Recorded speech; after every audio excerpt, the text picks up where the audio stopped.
the the ability to connect makers to each other and to continue to talk about these things.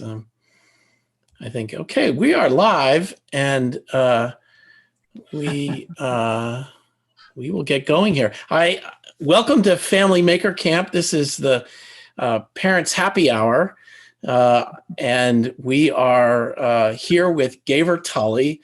Well, I'll give you an intro in a minute here, but if you don't know why you're here or whatever, this is a special night to talk to parents about what Maker Camp is, what making is, the value of it, particularly for your children. And also, it is something that you can do at home. It's something kids want to do and like to do. And really kind of talking about how you might support that. So Family Maker Camp goes on. Go to the makercamp.com site. It's produced by Make Community, which is also produces Maker Camp and Make Magazine, and Maker Fair, I should say, and Make Magazine. We did virtual Maker Fair on Saturday, and it was pretty awesome. A lot of the sessions are on YouTube on our Make channel or Maker Fair channel, so you can find them there. So tonight we're going to be talking with Garrett Tully, who's started tinkering school, and you're just telling me Brightworks is in its 9th year, finishing up his 9th year. It's amazing. It's a K-12 school in San Francisco, and it really emanates from a philosophy, really, about how we learn, and we're going to dive into that tonight. But I'm going to kind of jump a little bit into one of the first connections I met. Gave around was he was working on a book which had I don't know if he had the number in the title yet, but it was dangerous things you should let your parents should let their kids do. So talk about that as what are some of the dangerous things that you were talking about? The book was published in 2011, but talk about that. Yeah. So the formal title of the book is 50 Dangerous Things You Should Let Your Children Do. You can buy it in museum gift stores and on Amazon, and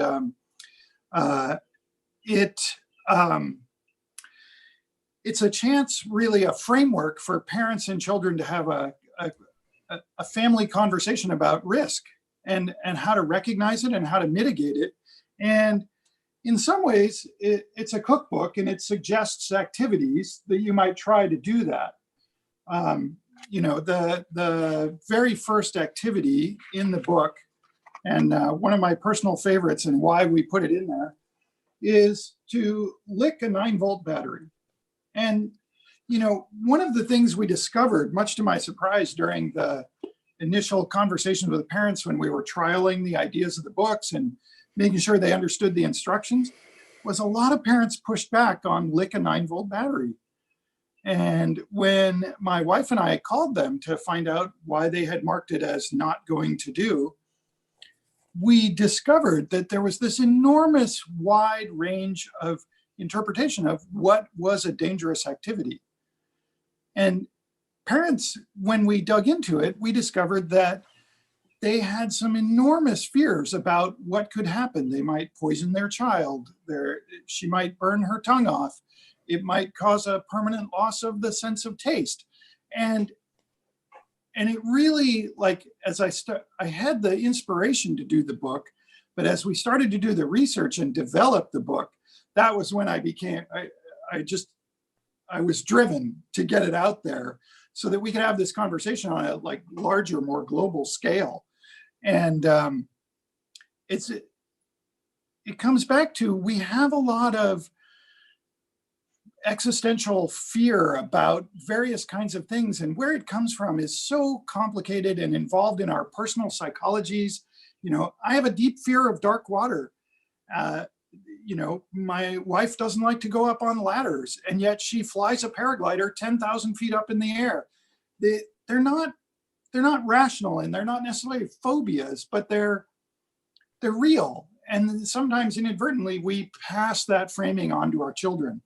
And so I wrote the book. It has an introduction for parents and an introduction for children. And I wrote it so that everybody could sit around and talk about, why does this make you nervous? Okay, let's try it together. And sometimes it would be a stretch for the parents, and sometimes it would be a stretch for the kids. And some of these things are like just driving a nail, right? I Yeah. mean, they're Yeah. just go out and do that. Why not just go out and do that? Or, one of my personal favorites, and one that you have mentioned, I think, a number of times, is where is it? Hold on one second. I'll just look it up here on my handy index. There it is. It is Take Apart an Appliance. Right. And this is one of those activities where, in the act of deconstructing an appliance, the parent is probably not an expert on how a microwave oven works. The child certainly isn't. But if you've had that old appliance sitting down in the garage for a couple of years and, you haven't done anything with it, why not take it apart and try to understand how it was put together? And even if you don't know the names of the parts, it turns out that paying attention to these things is an incredible broad spectrum learning experience for the child. And also it's a great spatial reasoning puzzle of how do we get this apart? How do we get it back together? Driving a nail, breaking a piece of glass. I put one in there that has been called out on probably 100 radio stations. Put your arm out the window when you're riding in the car and feel the wind fly your hand out the window. And for some reason, the call-in radio stations love to highlight this as like, you're putting the child's arm at risk. And number one, it very clearly puts in instructions that let's find a stretch of road where we're not going to hit a tree or another car, and just try it. To feel the wind that way as a true fluid is amazing.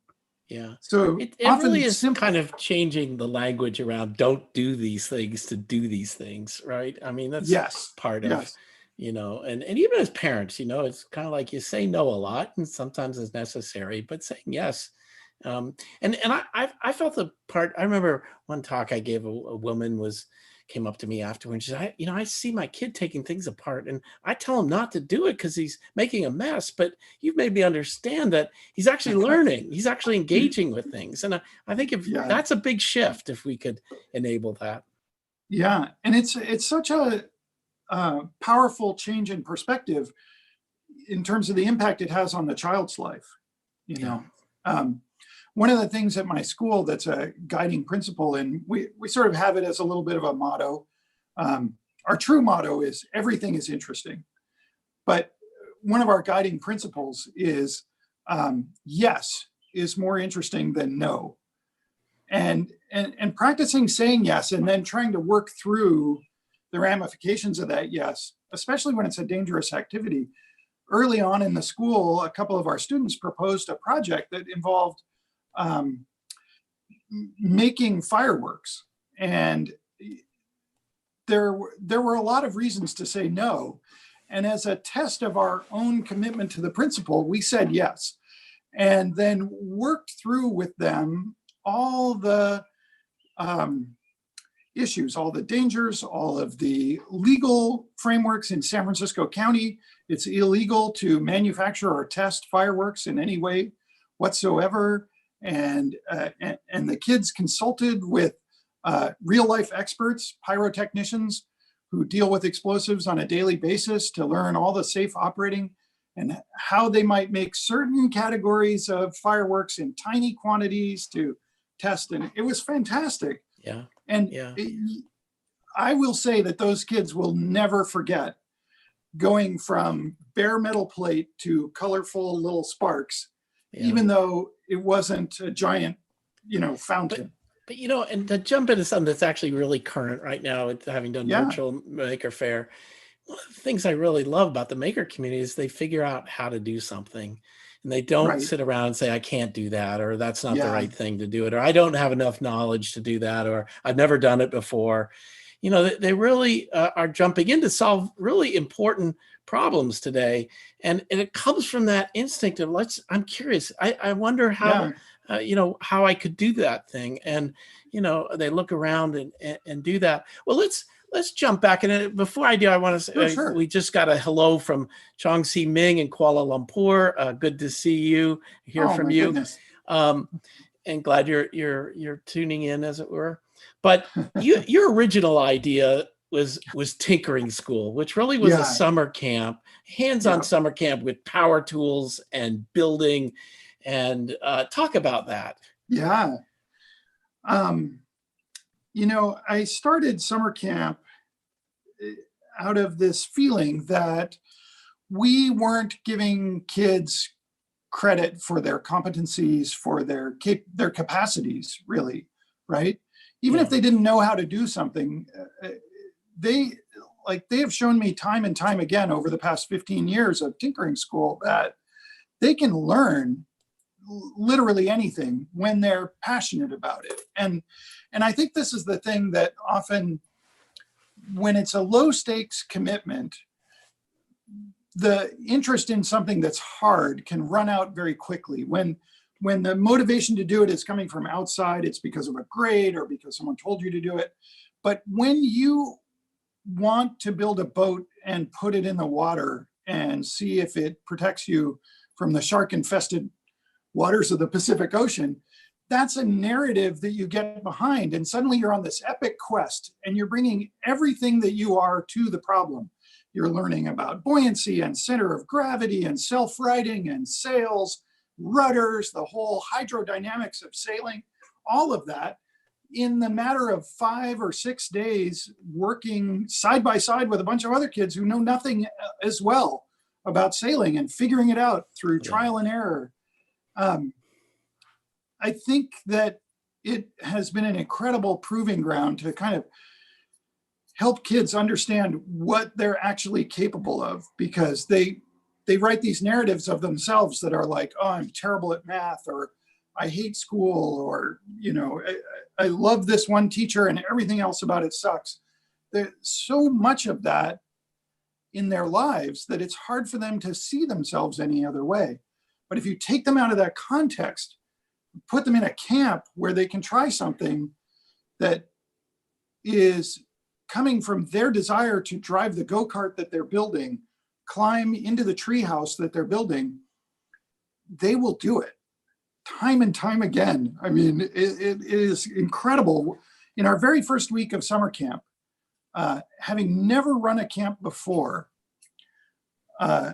these 8 kids and I and 2 other adult helpers who knew nothing about building, they were as helpful as the kids were when it came to making decisions. But we were all passionately committed. And by the end of those 6 days of camp, we had built a roller coaster with 120 feet of track. We worked sometimes 10. One day on Thursday, we worked 14 hours in one day. Nobody complained about how hard it was. We were dog tired on Saturday when the parents showed up and rode on the roller coaster that their kids had made. It was unbelievable. Yeah. I still get goosebumps when I put a picture up on a presentation. And to be clear, you weren't making them do this. No. And in some ways, I ask very provocative questions, and I sometimes pose it as a challenge. Like, I wonder if, but definitely they're doing it. They drive the schedule. We teach them simple frameworks for project management to help them figure out what to do next and what they should work on. We emphasize collaboration and communication over technical building skills. We're working with the absolute simplest tools imaginable.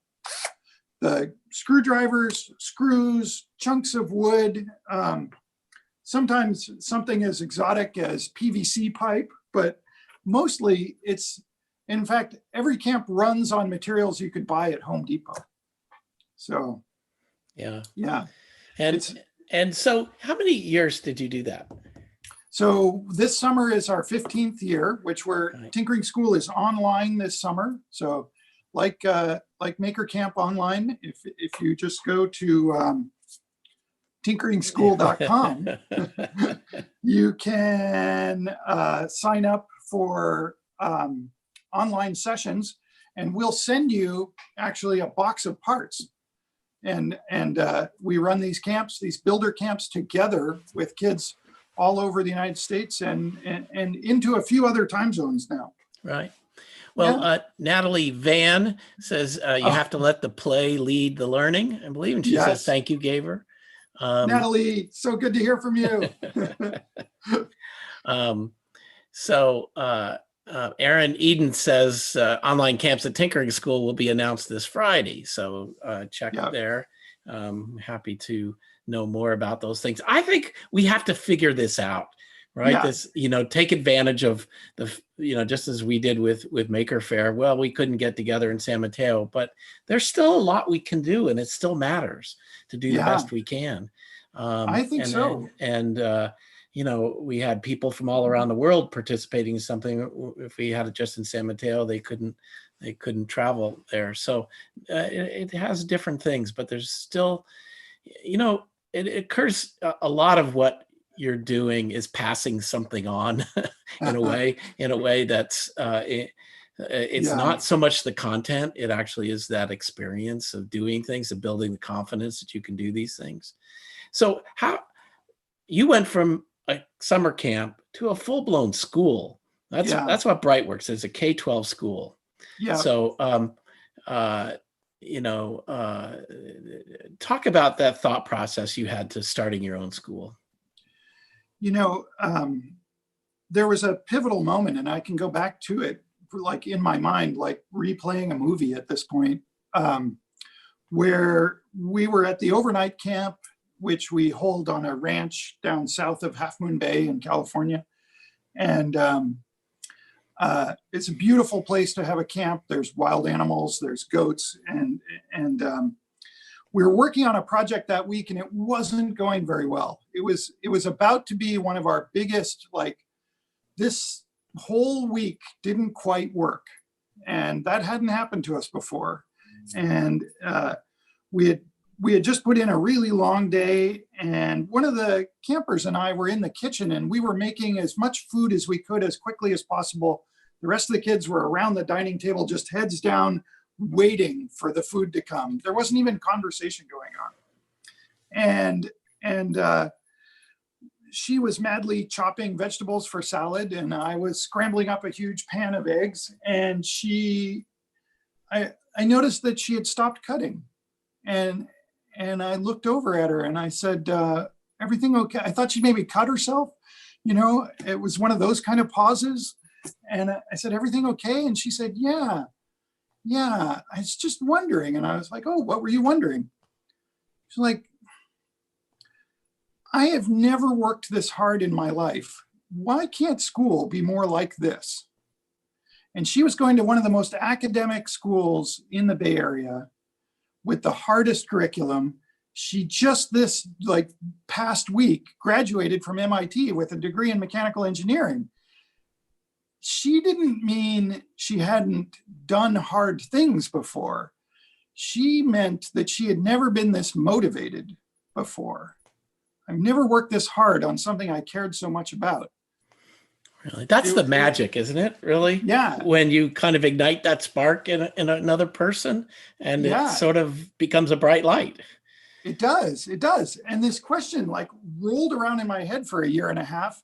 And by about 2 years later, come around September, and I had rented an empty warehouse in April in the Mission District in San Francisco, and opened the doors of Brightworks with 20 kids in this huge, 10,000 square foot, absolutely flat prairie of concrete. And that very first year, we built prototypes of what we thought the school should be like as we were going, using cardboard and duct tape. And in one corner, the kids built this 2.5-story structure called Kid City. And that's what actually informed the entire design of the physical structure of that school, which was, for the next 7 years that we were there, we built as we went we tore down things that didn't work and built new things in their place. And it was fantastic. It was like the energy in that place was unmatched. So you're building the school while going to school.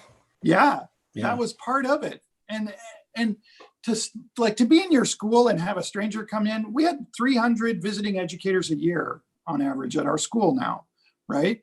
And the students give the best tours, and you see them walk over and they go like, I built that staircase last year.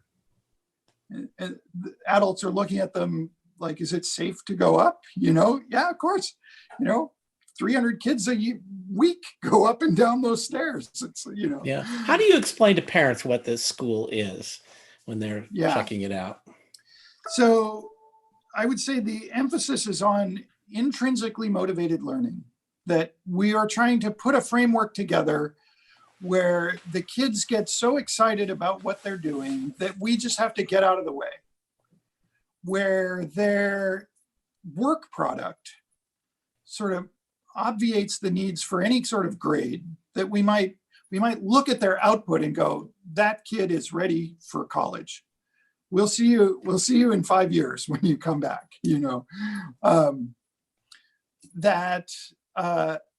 that they might discover more about the world in those 13 years with us than they could in any classroom sitting in a desk with the best textbooks. And that they might leave with a sense of who they are, with a like deeply profound sense of who they are. That's the mission of Brightworks. Yeah. Yeah. So let me ask you a bigger question than that in some ways. Is because ultimately is, how do we get this to be an experience for more and more children? I mean, it seems so right, not only what you do with kids, but their own growth and development. That's what's precious and important. And that experience is not what most kids have in public school today. I think the hardest thing to change, and I've helped a number of schools adopt parts of the Brightworks pedagogy, the hardest thing to change is the parents' expectations that, yes, I want my child to follow her passions, but I hated math and I want her to do better at math than I did. So I've signed her up for after-school math classes and extracurricular math activities, and instead of reframing education as something that comes naturally from inquiry, it becomes this impossible list of instructions that you're supposed to follow somehow. External challenges. Yeah, exactly. And so really and truly, I think that the effort needs to be focused on giving parents a way to talk about schools that isn't about grades, but their own memories of schools are most focused on grades and questions like, is this going to be on the test and when is the final, and things like that, which have nothing to do with learning. Yeah. Right. That's an important revelation, but school is not really built around learning. Yeah, exactly. Traditional school. Well, let me say hi to Jessica Hendricks. Nice to see you in the chat. You said, how do you plan to address parent involvement virtually, I guess, during Tinkering School? Oh, yeah. Well, I always say parents have an amazing superpower. It's the superpower of supervision. Help them stay safe with the new tools, help them understand that maybe they should put their goggles back on before they let that thing go or start drilling or whatever it is. Answer their questions when they have them, but try not to give advice until they ask. Yeah. Try to give them a little space. Yeah. Yeah. And she kind of comments about not taking over and doing things for them. Exactly. Letting them explore and experiment and figure that out. The hardest part of that is, and this is true for teachers and adults around the world, parents especially, is to let your children make a mistake that you can see the mistake happening. You can see 5 minutes down the future when they're going to start crying. Yeah. Yeah. But this is actually why I think parents who are scientists and engineers are actually often more guilty than than the non-technical parent of saying, no, that's not the right answer. Don't go Yeah. there. Right. Yeah. And they end up having to trust you that and not experience it for themselves. And Yeah. really, we're trying to get them, the raw materials of learning is making mistakes, really. You know, Dale, we're getting ready. We're working on right now doing a huge development effort for a new kind of summer camp, which is called the Mars Mission. Yeah. We're building a 60-foot crater in our parking lot and putting robots in there that the kids control through their laptops. And they're going to build landing pad and roads and a Martian habitat in this model environment. And one of the things that I've discovered over the years of life at Brightworks and Tinkering School is that when kids reach out to experts and scientists, they get answers like I could never get. And recently, yesterday, one of the kids on our team building the Mars experience, she wrote to the members of the Mars Curiosity Drive team, the ones who are actually operating the rover. And she said, hey, we're working on this project. And she describes the 60-foot crater and all the research we've done about regolith and all that. And literally in less than 24 hours, they respond and say, we're in. Whatever you want to ask us, let's get on a Zoom. We'll tell you everything you need to know. We want to help you make it the best experience you can. That's great. That's great. I remember after reading the book Martian, and then I think you probably had the same idea here than see the movie. But I thought, boy, that'd be a wonderful high school curriculum. Like, set up your own Mars habitat and think from first principles about what works and what doesn't, and what you have to build. We have MP asking a question. How do you handle high performing kids who get frustrated if they can't do it perfectly instantly? We all know those kind of kids. Yeah. So empathy is the core skill of a good collaborator, and understanding that child's frustration from a point of view of their own expectations of their own ability often involves helping them see smaller bits of progress, because their full conception of the project, they expected it to go perfectly. And why doesn't it work perfectly? Yeah, but look at these solder joints. These solder joints are so much better than last week's solder joints. And then getting them around to a conversation that forensically, why it isn't working, but why isn't it working? What is it that we misunderstood about the problem? Turning it into another kind of scientific inquiry often re-engages those bright minds that are just trying to like chew up territory as fast as they can. Yeah, that's a really good answer. I think sometimes it's sort of in those cases that there's like a binary choice they're having, like, is it done or is it not? Am I good or am I bad? Am I successful or failed? Yeah. And it's many, many steps in between. It is the many steps. And I would also add, this was something that came up at Virtually Maker Fair. We talked to some design students from Rice about, they were making, the challenge was to make PPE, the face shields. Right. And they all did different designs. And, you kind of have to trust that it's worth doing lots of different designs. There isn't a best design, there isn't just one that you in advance. You have to actually try these things and figure it out.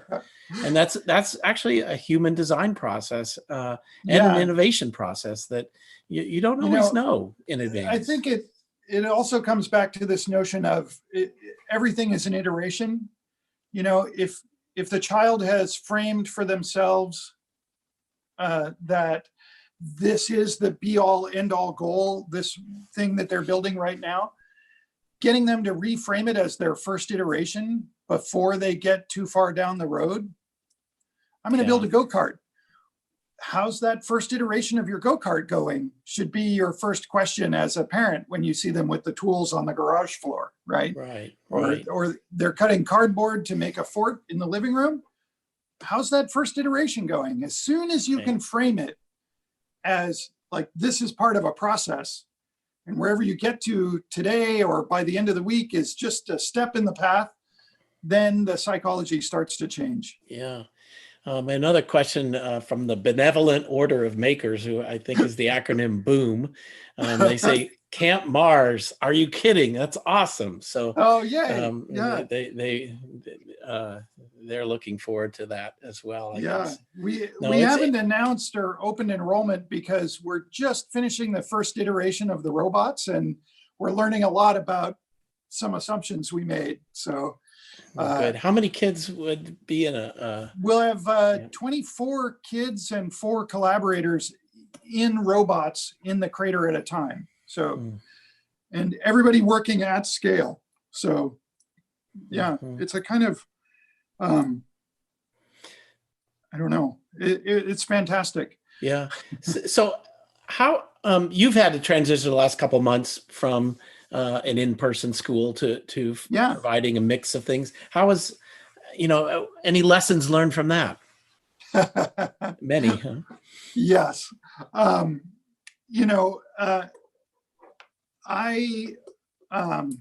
nearly made I made the best decision of my life early on, was to hire a young woman named Mackenzie Price as our as a collaborator the first year of Brightworks. That's what we call our teachers, collaborators. And she and I, over the first 4 or 5 years of the school, like back and forth, and we couldn't figure out if it was going to work. And, we just couldn't see eye to eye, but we worked through it and got to a place where now she is director of the school. And when the virus came out, she was incredibly responsive, proactive to the parents, set up some conversations, got some guidance out early, set expectations. Kids went home. The kids who didn't have laptops, we scrounged and pulled together and got hotspots to their house and connectivity. And anyway, I feel like she's like so many schools have taken guidance from the PDF documents that she's shared with anyone who asks, like has borrowed from her protocols and her thing. And it's just been incredible to watch what she's done with it, because it's something that I, like, having founded the school, would absolutely be the worst person to put together a virus response plan, let alone figure out how to reframe our pedagogy. The one thing that I think enabled our school to do it so well and with such effectiveness is that, from the day a student walks into the school, they become known. Everybody knows them. Everybody cares about what they're working on. Everybody knows what their struggles are, what their projects are. And when they went home, that connection, that bond strength was still there. So they were still connecting with their teachers. They were still connecting with our after-school staff. They were hanging out, listening to music, but also working on hot gluing their project together.